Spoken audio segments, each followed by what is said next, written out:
कराची में मुस्तफ़ा कत्ल केस की तहकीकात में अहम पेशरफ्त हुई है। केस के दूसरे मुलजिम शिराज से मुतालिक इंटेरोगेशन रिपोर्ट सामने आ गई, जिसमें कहा गया है कि 6 जनवरी को मुस्तफ़ा ने कॉल करके अरमुगान के बंगले पर शिराज को बुलाया। मुस्तफ़ा ने अरमुगान को मुनशियात दी, जिसके बदले अरमुगान ने 1.5 लाख रुपए दिए।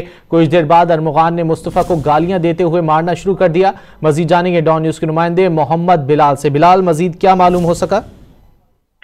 जी बिल्कुल, देखिए मुस्तफ़ा कत्ल केस की तहकीकात का अमल जारी है। दूसरे मुल्जिम शराज से मुतालिक इंटेरोगेशन रिपोर्ट भी सामने आ चुकी है। इंटेरोगेशन रिपोर्ट में ये बताया गया है कि मुल्जिम शराज अरमुगान का बचपन का दोस्त है। शराज और अरमुगान स्कूल में साथ पढ़ते थे। अरमुगान के बंगले पर शेख के 3 बच्चे भी मौजूद थे, जबकि अरमुगान बंगले में अकेला रहता था और कॉल सेंटर चलाता था। कॉल सेंटर में खवातीन समेत 30 से 35 अफराद काम करते थे और मुल्जिम शराज के मुताबिक अरमुगान को असले का शौक था और न्यू ईयर नाइट में अरमुगान ने अपने बंगले पर पार्टी रखी थी। पार्टी 12 से 3 बजे तक का चलती रही और पार्टी में मुस्तफ़ा आमिर नहीं आया था।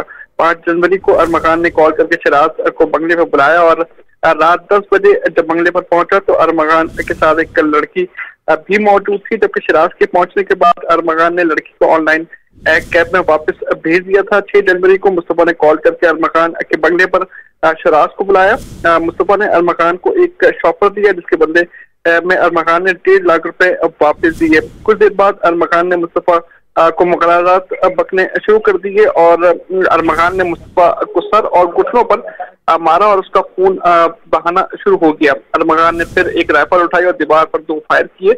इंटेरोगेशन रिपोर्ट में ये भी इंकशाफ किया गया है कि धमाके के बाद जो है मुस्तफ़ा को उसकी गाड़ी में डाल दिया गया था और मुस्तफ़ा को बलूचिस्तान ले जाकर गाड़ी समेत जला दिया गया था।